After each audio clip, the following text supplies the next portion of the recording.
Hello everyone, welcome to PA Commerce Classes. How are you all? I hope you all are doing well.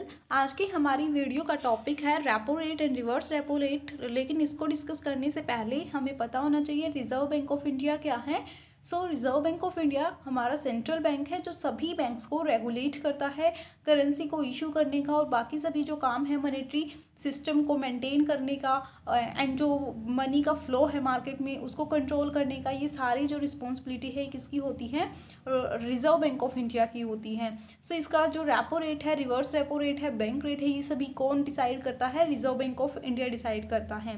Repo rate क्या है? पहले इसके लिए एक simple सा एग्जांपल लीजिए। जब आपको पैसे की रिक्वायरमेंट होती है, कोई इमरजेंसी है, तो आप क्या करते हो? किसी ऐसे पर्सन से उधार मांगते हो जिसके पास पैसा होगा, ठीक है, आप उससे पैसा लेते हो। ठीक वैसे ही जो बाकी के बैंक्स हैं तो वो क्या करते हैं, जब उनके पास पैसे की कमी हो जाती है तो वो आरबीआई से पैसा बोरो करते हैं। अब वो जब आरबीआई से पैसा बोरो करेंगे तो ऑब्वियसली जो रिजर्व बैंक ऑफ इंडिया है वो उनसे इंटरेस्ट चार्ज करेगा। जो रेपो रेट है वो शॉर्ट टर्म बोरोइंग्स के लिए होती है जो कि बैंक्स करते हैं बोरो आरबीआई से। अब वो बदले में क्या करेंगे? इंटरेस्ट पे करेंगे और यही रेट क्या कहलाती है? रेपो रेट, जिस पे बैंक्स पे करते हैं आरबीआई को इंटरेस्ट। ये रेट भी कौन डिसाइड करता है? आरबीआई डिसाइड करता है।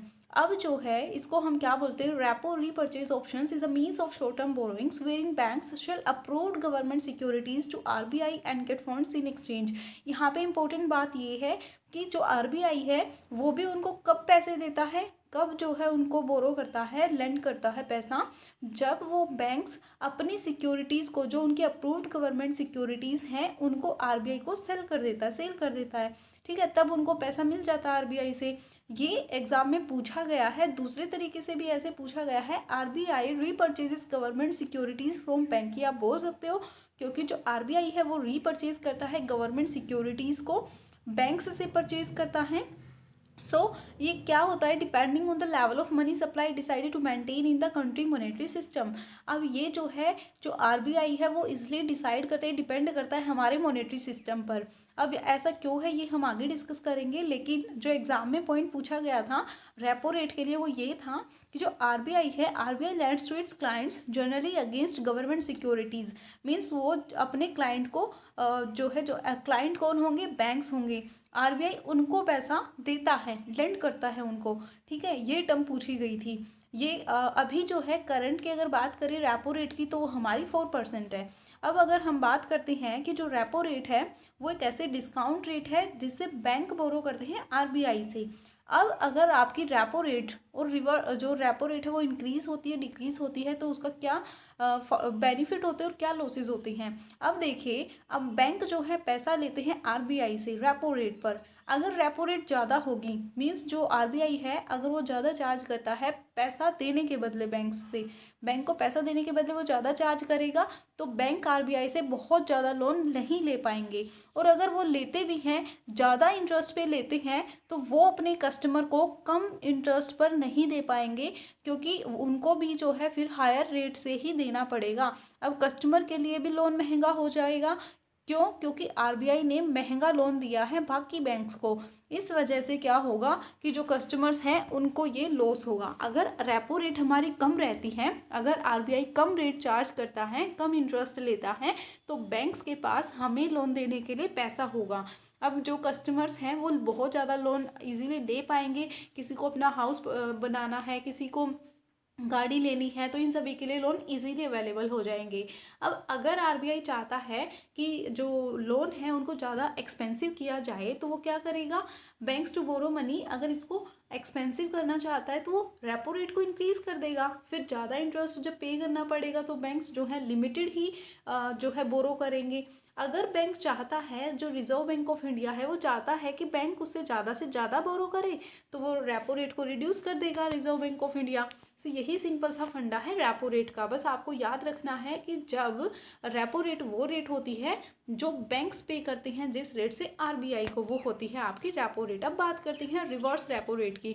रिवर्स रेपो रेट आपकी वो रेट होती है जो बिल्कुल ऑपोजिट होती है किसकी? रेपो रेट के। रेपो रेट आपने पढ़ा क्या था? जो बैंक्स पे करते हैं आरबीआई को जिस रेट से इंटरेस्ट। अब रिवर्स रेपो रेट है ऑपोजिट।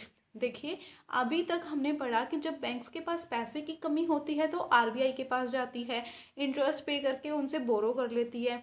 लेकिन जो रिवर्स रेपो रेट है वो ऐसी रेट होती है जिस पे जो बैंक्स के पास एक्स्ट्रा मनी है, एक्स्ट्रा जो उनके पास एक्सेस मनी है, उसको वो डिपॉजिट करवा देते हैं किसमें, आरबीआई में, ताकि उनको आरबीआई से इंटरेस्ट मिले। Reverse repo rate is a rate at which the RBI borrows money from commercial bank. आप ऐसे भी बोल सकते हो कि आरबीआई बोरो करता है कमर्शियल बैंक से, वो वाली रेट क्या होती है, रिवर्स रेपो रेट होती है।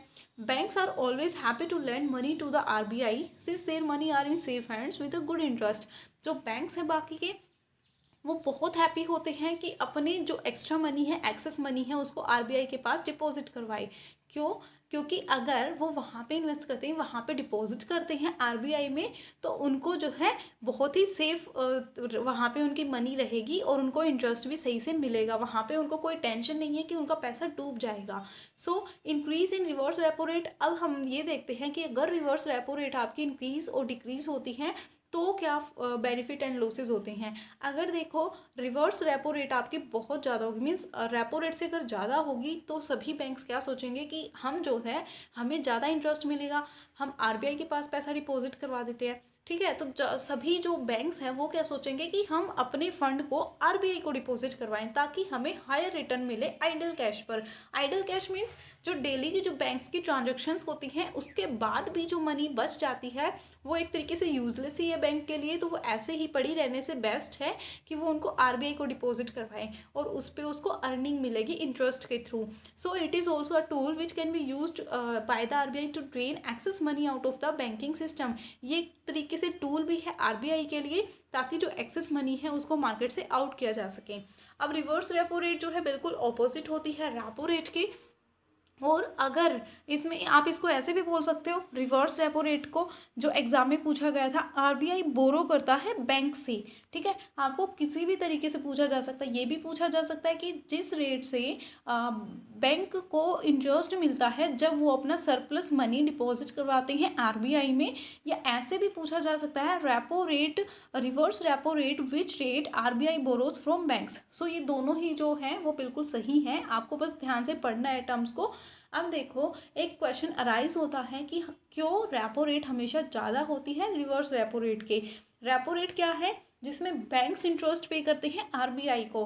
रिवर्स रेपो रेट क्या है? जिसमें आरबीआई इंटरेस्ट पे करेगा जो बाकी बैंक्स ने अपनी डिपॉजिट करवाई है सरप्लस मनी आरबीआई के पास। ठीक है, तो अब रेपो रेट को इसलिए हमेशा हाई रखा जाता है क्योंकि अगर रिवर्स रेपो रेट अगर ज़्यादा हुई तो आर्बिट्राज होगा। आर्बिट्राज प्रोसेस आपने पढ़ी होगी, उसमें कैपिटल स्ट्रक्चर में पढ़ी होगी, डिविडेंड थ्योरीज में पढ़ी होगी। सो आर्बिट्राज होने का क्या मतलब है, इसके लिए एक एग्जांपल लेते हैं। अगर एज्यूम कीजिए रिवर्स रेपो रेट आपकी 8% है, रेपो रेट आपकी 7% है। एक बैंक है, वो क्या करेगा, मान लीजिए वो 1000 रुपीज़ आरबीआई से पहले बोरो करता है, बोरो करेगा तो उसको 7% के हिसाब से इंटरेस्ट देना पड़ रहा है। लेकिन जब वो उसी 1000 रुपीज़ को आरबीआई के पास डिपॉजिट करवाएगा, उसको डिपॉजिट करवाने के बदले आरबीआई उसको 8% के हिसाब से दे रहा है इंटरेस्ट, तो अब जो है 1% का तो उसको बेनिफिट हो रहा है।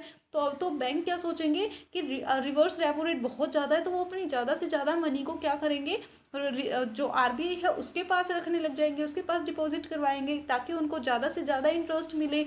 सो इस वजह से आर्बिट्राज ना हो, इसलिए हमेशा रेपो रेट ज़्यादा होती है रिवर्स रेपो रेट की।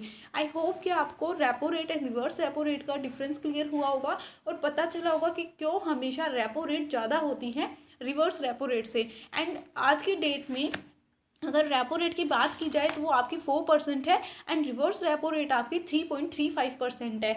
मैं आपको सजेस्ट करूँगी कि आप जिस दिन एग्ज़ाम देने जाओ उस दिन एक बार ज़रूर पहले से आप ये जो रेट्स हैं वो चेक करके जाओ, क्योंकि एग्ज़ाम में ये रेट पूछी जाती हैं। Repo rate, reverse repo rate, cash reserve ratio, statutory liquidity ratio, इन सभी को एक बार चेक करके जाना। इसके अलावा आप टेलीग्राम चैनल ज्वाइन कर सकते हो जहाँ पे डेली एमसीक्यूज़ होते हैं। पीएचडी इन्फॉर्मेशन ग्रुप ज्वाइन कर सकते हो जहाँ पे आपको पीएचडी से रिलेटेड सारी इन्फॉर्मेशन प्रोवाइड की जाती हैं। So thank you so much, all the very best.